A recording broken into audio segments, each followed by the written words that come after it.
What's up, everybody? I am Roman Gennaro, and this is the Empire Sports Talk podcast. And this is a very exciting podcast because this is the birthday episode. That's right. When this episode releases, which will be tomorrow, it will be my birthday. So I'm very excited about this one, and we're going to try to keep this one short, but let's get into it. First thing I want to mention, and this is about a week-old story. I meant to touch on it last week and then just forgot to put it in the rundown.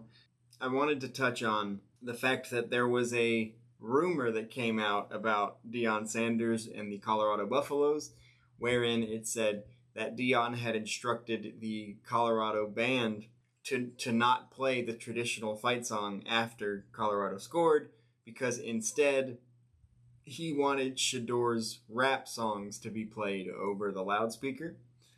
And Deion came out and said, "Hey, that's ridiculous. We would never tell the band to not play. What happens instead is that song comes on for a couple of seconds immediately following the score, and then the band takes over.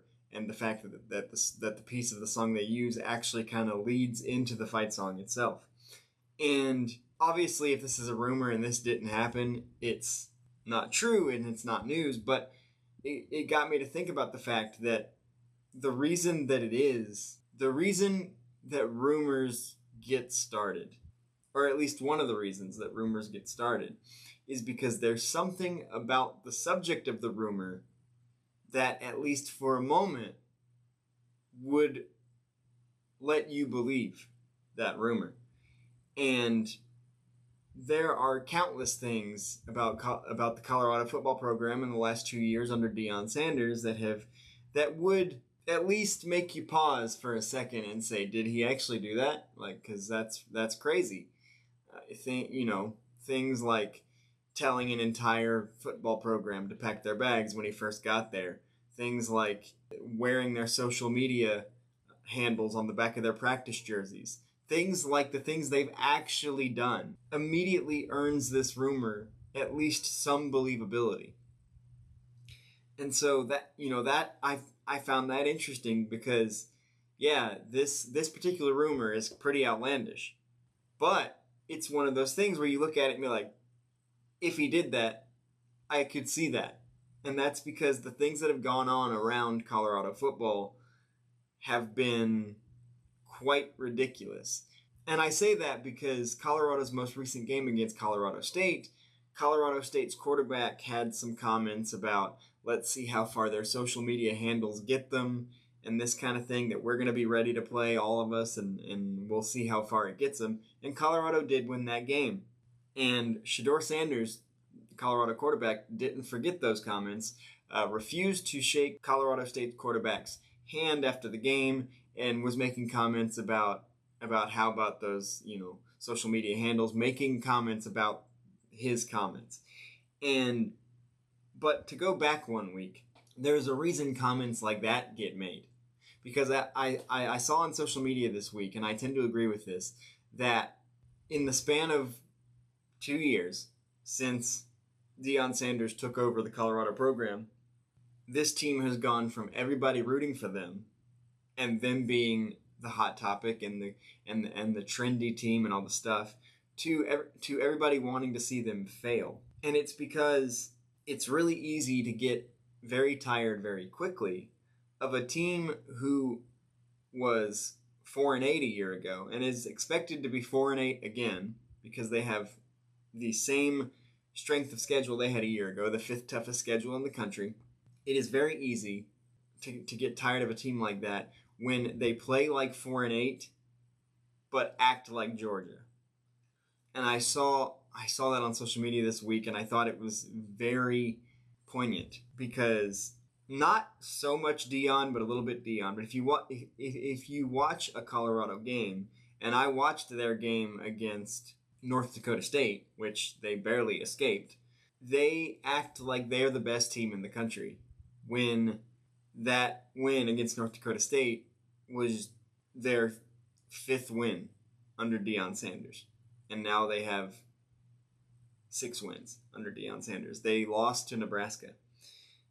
And I say again, the reason that rumors like this come up is because of the things that they do say and do. Following the loss to Nebraska, who is objectively a better team, Shedeur Sanders got up to the mic for the post-game press conference, and instead of saying, "Oh, that's a great team, we played hard, but we'll get them next time," that kind of thing, he criticized his own offensive line, which, as a quarterback, as a leader on a team, offensive or defensive, doesn't matter, as a captain of a team, as the coach's son, mind you, a coach who we've seen a lot of his pep talks and we've seen a lot of his messages to his teams, would never say, "Hey, we lost that game because you guys on the offensive line." He'd say, "Hey, we got to get better. This is what we're going to improve on. We played well in these areas." That's one thing that Deion Sanders does well is building relationships with his players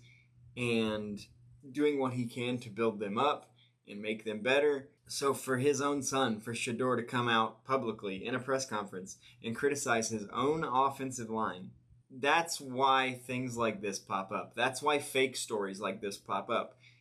Plus we've seen Deion ban certain reporters from certain media outlets from football activities because they dared to criticize him.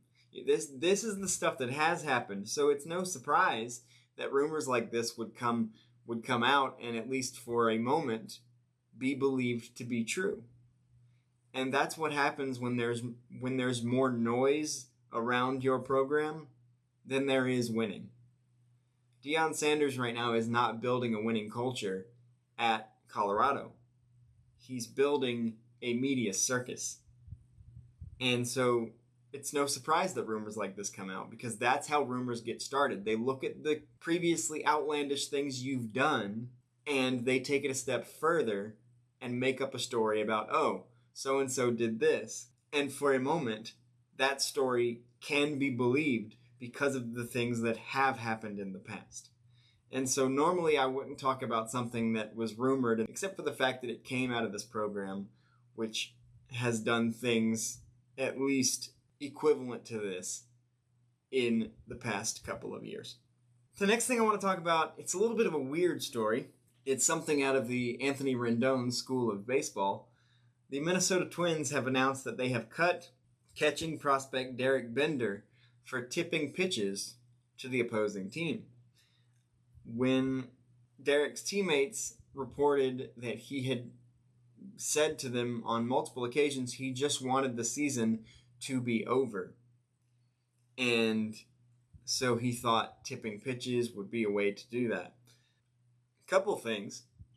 So basically what tipping pitches is, and it usually comes from the pitcher, and it's usually not on purpose, is that the pitcher will give the batter clues that they can pick up, like I said, not always intentional, that they do before they throw a certain pitch. The batter can pick up on it so he knows what happens.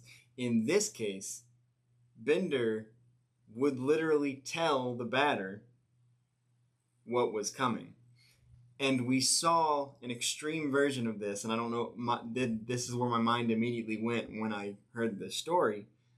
In the original Space Jam movie, when Michael Jordan goes to play for the Birmingham Barons, the catcher behind the plate is such a big fan of his that when he comes up to bat, the catcher is telling him, "Hey, a changeup, low and away, don't swing. Hey, a fastball, swing." That's effectively what Bender was doing. And his excuse, as I said, was that he wanted the season to be over. The reason that this is comically wrong, that this was his way to get the season over with, is if you're tipping pitches to a batter so that he may hit them or not swing and take a walk, that only extends a game.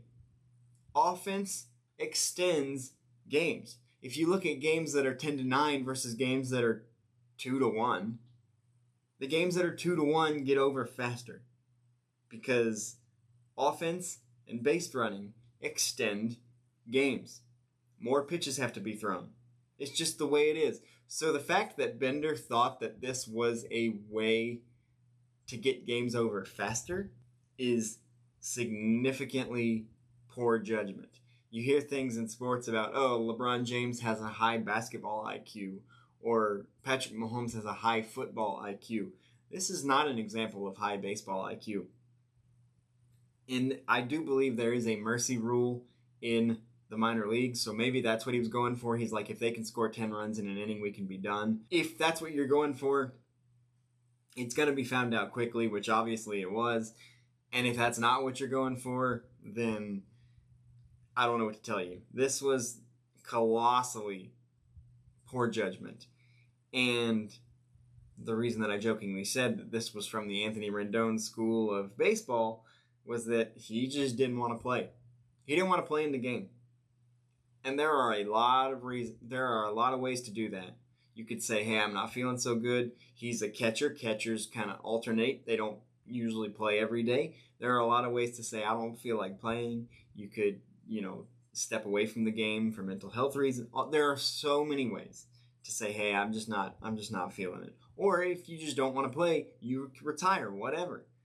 But this was the way that Derek Bender chose to handle this, and it could not have been a worse way to handle it. To say, hey, so that the games can be over quicker, I'm going to create more offense. That's dumb. I try not to be overly harsh on this podcast at times, but that is not smart. And not only did he cost himself a place in the Twins organization, which, by the way, he was on the single-A affiliate of the Minnesota Twins, the Fort Myers Mighty Muscles. Yes, that's correct.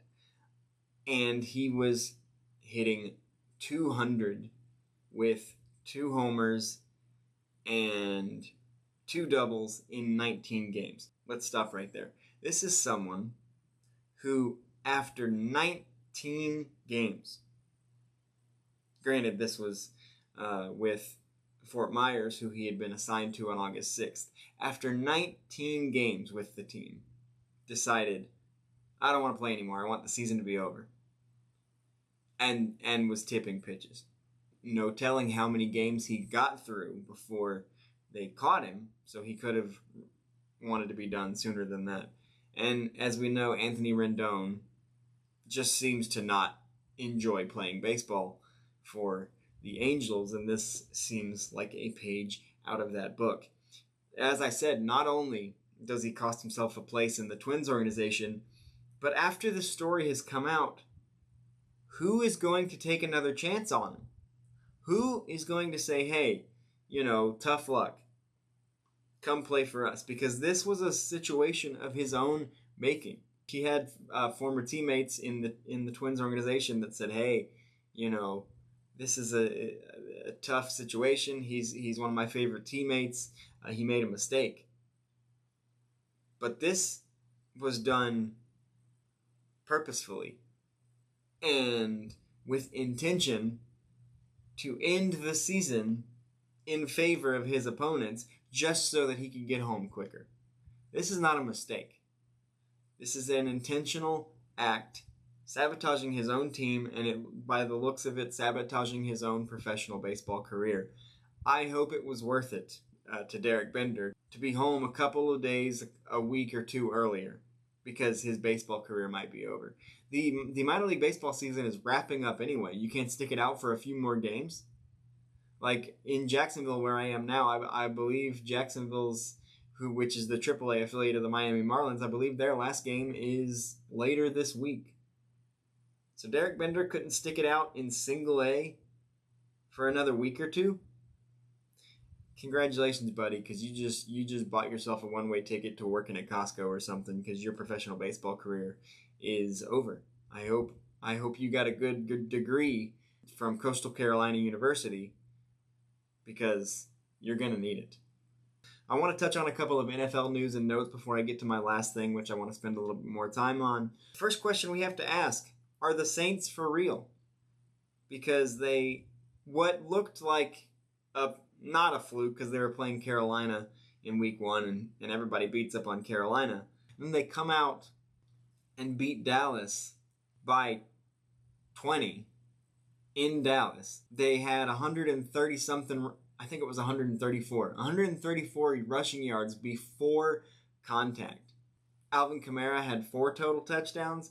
This was a bludgeoning. Derek Carr didn't even have to do much, which, I mean, there are days when Jared Goff doesn't have to do a lot, and the Lions are the favorite to win the NFC North. So the question has to be asked. The prediction before the season, not just by me but by many people, was that with Kirk Cousins and Bijan Robinson and Kyle Pitts and Drake London and all the weapons that Atlanta now has, would they have an easy path to the NFC South division crown? Because the NFC South was a weak division last year, and we'll have to wait until tonight's Monday Night Football game to see how they look in Week 2 against the Eagles, but they did not look good in Week 1. It means that maybe the division is wide open. Are the Saints the favorite? Is this a hot start and they'll come back to earth eventually? Or is this Saints team a lot better than people think? It's too early to tell. We're still in the overreaction phase of the season. I think you need to get at least a quarter of the way through before you can make some real predictions. But it'd be one thing if they were playing Pittsburgh or the Giants or the Commanders or something. But they're playing Dallas in Dallas after Dallas looked really good a week ago against Cleveland. I think this Saints team might be for real.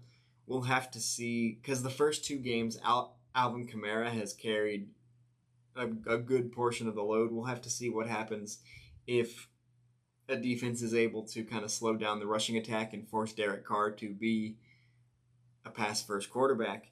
But as of right now, I think the Saints are the favorites in the division, because as good as Tampa's looked, they're 2-0. As good as Atlanta has the potential to be, if they can get things figured out and Kirk Cousins is healthy, I still think it's one of the weaker divisions in the league. So we'll have to keep an eye on New Orleans' schedule. But, I mean, these first 2 weeks have opened a lot of eyes. Again, you can't put too much stock in Week 1 because it is Carolina.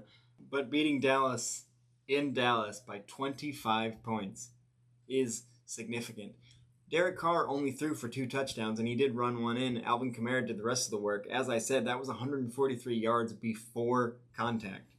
The Saints as a team for the game had 190 yards rushing. We saw the Packers beat the Colts by basically running the ball the entire game, because they watched the Week 1 tape of Joe Mixon having a field day when the rush defense just wasn't showing up, because the pass defense was was containing C.J. Stroud as well as you can. Joe Mixon and the rush was like, we'll take it from here, and they ran over Indianapolis. So then Green Bay comes in and does the same thing, because if you see a scouting report on somebody, follow the scouting report. And that was the scouting report on Dallas, a year ago, last week, whatever, is that they have a little bit of trouble with the run. And then you have Alvin Kamara come in there, who's had a couple of down years, a couple of injury years here, but is still one of the better running backs in this league. And he literally runs all over them. The Saints run for nearly 200 yards on the ground and just blow out Dallas at home, a week after Dallas puts up an impressive showing against arguably the best defense in the NFL. But they could only manage 19 points against New Orleans and lost 44-19. I saw a stat this morning where the Saints have scored on their first 15 drives of the season. They've put up a total of 91 points in 2 games. I have to believe the Saints are for real. A couple of significant pieces of injury news this week. Justin Jefferson, despite a 97-yard touchdown reception earlier in the game, left the Vikings' 23-17 victory over the 49ers early because of an apparent quad injury. Both he and the team has come out and said it's not a serious injury, and it's hopefully day-to-day for Justin Jefferson, which if he's unable to go for any significant period of time, that is a hit for the Minnesota Vikings, as Jefferson is not so arguably the best receiver in the NFL. But it doesn't seem to be that serious. Sam Darnold has that team off to a great start. They are 2-0, which makes me happy because if you read my 5 bold predictions for the NFL season article, if you've seen the episode that I made about the NFL a couple of weeks ago, I picked Sam Darnold to win the Pro Football Writers of America Most Improved Player Award because this is the first time he's had a legit offense and a legit team to play behind him.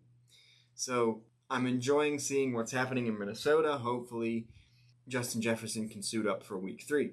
Christian McCaffrey is unfortunately going on IR for the 49ers. He has yet to play this season, and it looks like he will be out until at least week 5 or 6. He's out with calf tightness and Achilles tendonitis. Reports are that it could take up to 6 weeks to heal, so it looks like Christian McCaffrey will be out for at least the first half of the season. If there is a team that could deal with the injury of a star player, I do think it is San Francisco. They have so many weapons at receiver. Brock Purdy has proven himself to be really good at managing the game. San Francisco's backup running backs were more than serviceable on Monday night in week 1 against the Jets. So I think if there is a team that could weather the storm of losing a high-impact player, it is San Francisco, but that's as NFL fans, that's still something you don't want to see. Hollywood Brown's shoulder injury was originally viewed as something more minor, something that he sustained in training camp in the preseason. And Hollywood Brown was a key pickup for Kansas City, as we all know last year their wide receivers were the weak point of that team. And it baffled many how they still managed to win the Super Bowl because that team was a tough watch for much of the season. So when they went out and got Xavier Worthy, Hollywood Brown, and brought back Juju Smith-Schuster, who had been very good for them 2 years prior, it's like, oh, they fixed it. Here we go. And now it appears that Hollywood Brown will require surgery on that shoulder and be out for the remainder of the season. So the area that caused the Chiefs the most grief a year ago loses someone who they had hoped would be a key contributor in their quest for a three-peat. Speaking of that three-peat, is Cincinnati the only real threat in the AFC for Kansas City? I mentioned last week I could see a world where Josh Allen put together an MVP-type run. The Bills are 2-0, but after a Thursday night victory over the Miami Dolphins, but Allen did not carry the load once again. That went to James Cook. As we saw in the second half of last season, the Bills made an offensive coordinator change, surged to the division title once again by taking some of the offensive pressure off of Josh Allen and turning more to the run game. That has continued so far this season as James Cook has handled most of the offensive load for the first 2 weeks, with him securing 2 more touchdowns in week 2. But I do believe that Josh Allen is out to prove something now that Stephon Diggs is in Houston. But is Cincinnati the team that is the biggest threat to Kansas City's three-peat hopes? They looked a bit off in week 1. People had questions about Joe Burrow's wrist, but that wrist looked fine on Sunday as the Bengals and the Chiefs squared off in what could be an AFC Championship rematch yet again. They looked pretty good. It seems like time and time again, Cincinnati is the only team that has consistent answers for Kansas City. And Kansas City did end up winning that game thanks in large part to a controversial pass interference call. I do believe it was pass interference. Some do not. But Harrison Butker was able to win the game with a field goal as time expired. Kansas City did come away, but it was yet another close and hard-fought game between Cincinnati and Kansas City. I think Joe Burrow is going to be fine, and as long as everybody else stays healthy, I don't see why Cincinnati wouldn't be there at the end. The last thing I want to touch on, and I wanted to spend a little bit more time on this, is why I saved it last. I mentioned the Thursday night game between the Bills and the Dolphins. The Bills won that 31-10. That was not the story, however, as in the second half, Tua Tagovailoa was running for a first down and lowered his head into the chest of Damar Hamlin. That was another issue, and ended up leaving the game with his third concussion in less than 24 months, his fourth overall, because he suffered one in 2019 while playing at Alabama. This was one where he hit Damar Hamlin, and he immediately went into that fencing position, which is where you tense up and you kind of lose control of your arms. We've seen it several times. I'm reminded of the Javid Best one where he hit the ground and kind of inadvertently sat straight up. It's an image that if anybody saw it, it was something that's burned into your brain.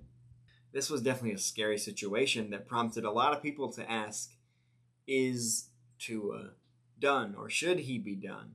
And this is not the first time we've asked this question of Tua Tagovailoa, because in 2022 he suffered 2 concussions within a 3-month span, and it was like, and there were many people saying, hey, this is a problem. And now here we are in 2024 after he managed to be healthy all of 2023 after a lengthy, not just concussions, a lengthy injury history for Tua.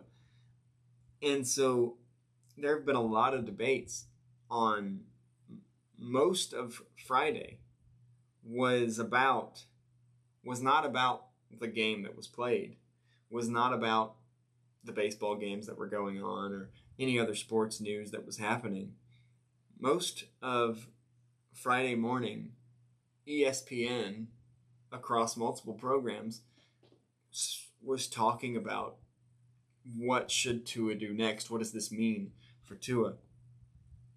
And there was a particularly impassioned plea from Ryan Clark when hosts were asking, hey, he should retire. This is dangerous. And he said, as men, we are solely focused on providing for our families. And so we're trying to create generational wealth. And so if I'm able to play, I'm going to play. And this went on for several minutes. And you could tell how emotional that Ryan Clark was, because once upon a time, Ryan Clark was kind of forced to retire, was kind of forced to end his career due to some injuries. And so you could feel his sympathy for Tua. And we all had sympathy for Tua, that like it's terrible that it happened, but people mostly are concerned for, hey, should he retire, because this is damaging potentially to his future with his family after football. There is a life after football. So you want to think about life after football so that you can preserve life after football. And just one person's opinion, I think that he should be done. Listen, I try to be an impartial sports fan. I do have the teams that I root for. And because of my personal leanings, you can see the jersey behind me. You can't see the name on it, but if you've watched this podcast before, that is a Kenny Stabler jersey. And it's more of a family thing. My grandfather was his cousin, so I'm honoring the name on the back of the jersey, not the team on the front. But Kenny the Snake Stabler played college at Alabama. My parents both grew up in the area of Southeast Alabama and the Panhandle of Florida. So I've rooted for the University of Alabama for a long time, pretty much as long as I can remember. I have a Bryce Young bobblehead right here. And so even as somebody who has a rooting interest and has had a rooting interest for 32 years, as of tomorrow, I don't want to see Tua stop playing football. But I would rather see Tua live a happy life, live a comfortable life, And we've seen what can happen with CTE and multiple things to players who take too many hits, who find themselves in harm's way too often. We've seen players like Luke Kuechly walk away early in fear for their own safety, that, he said, I've had too many concussions, I want to walk away now. And he walked away at the top of his game. And it was extra scary knowing that the player that made the tackle was Damar Hamlin, somebody who literally died on the field 2 years ago because he was hit in the chest. And to see Tua hit him in the chest. So it was scary for two reasons for a minute. Obviously, Damar Hamlin is okay. But for the sake of Tua's career, not his career, for the sake of his life. And he said he has no plans to retire, but I really need some medical professionals and family to step in, because nobody wants to see this happen to Tua again. And I want to kind of go back to those previous 3 concussions and kind of talk about them for a minute before I end here. The first of the 3 NFL concussions was almost exactly 2 years ago. September 29th, 2022, against Cincinnati, Tua had to leave on a stretcher. That was a grade 1 concussion. And a grade 1 concussion is classified as no loss of consciousness. Amnesia is absent or present for less than 30 minutes. Then, 3 months later, on Christmas Day 2022, he was hit again, and he entered concussion. I believe that second one was him hitting his head on the ground. It was either one of the two he was hit. The other one he hit his head on the ground. I believe it was the second one he hit his head. His head snapped back and he hit it on the ground. That was a grade 3 concussion, which is classified as loss of consciousness for more than 5 minutes or amnesia for more than 24 hours. And mind you, Tua was stretchered out off the field for the grade 1 in September. This was the grade 3. Loss of consciousness and or amnesia.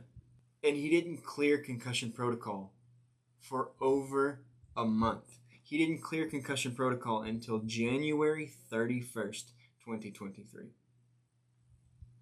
And now this. This was also a grade 1, but you could see the concern on the face of head coach Mike Daniel.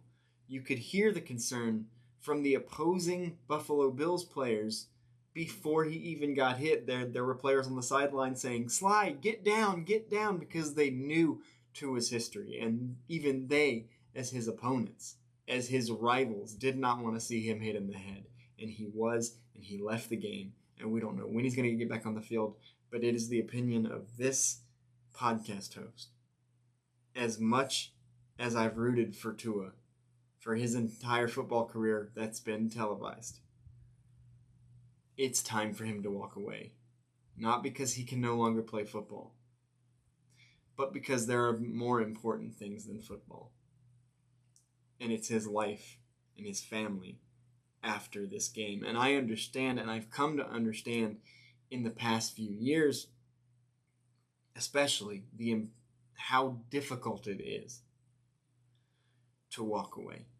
We saw, just my own personal experience.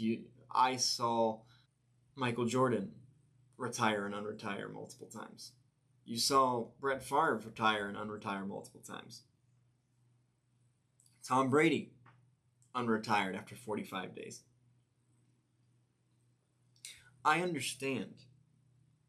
I have never gone professional in a sport. I've never spent my whole life trying to be the best at something that a very small percentage of people even get to attempt to do for a living. But I understand that when the time comes that maybe it's time to give up the only thing you've known how to do, the only thing that you've trained to do, the only thing that you're prepared to do in your life for a career, to provide for your family, I understand how difficult it may be to walk away. But there are other things. We've seen former athletes flourish in other careers, whether it be as analysts or as game show hosts or something completely off camera. Randy Johnson, one of the best pitchers to ever pick up a baseball, became a professional photographer. Some are really good musicians, like the Yankees' Bernie Williams. There's life outside of this great game. Just because it's the only thing you've known doesn't mean it's the only thing there is. And so I plead with Tua Tagovailoa to seriously consider that for your safety, it's time to hang him up. That's all I have for you on this birthday edition of Empire Sports Talks. Thank you for hanging in with me for almost 100 episodes. We have something very special planned when we actually hit 100. This, speaking of, it being the only thing that you know how to do, I knew I wanted to do something in this arena, something in the media arena for now half of my life. And while I only have a few ticks north of 100 subscribers, I appreciate every single one of you. I've weathered the negative comments. I've appreciated the positive ones more than you know. I'm working hard every day to make each episode, each video of this podcast and this YouTube channel better than the one that came before it. And I appreciate everyone who has hung with us during this journey. Check out that YouTube channel. Please hit subscribe and click that notification bell so you don't miss any of our new videos. And until the next video, today's a good day to go when I know. I'll see you on the next one.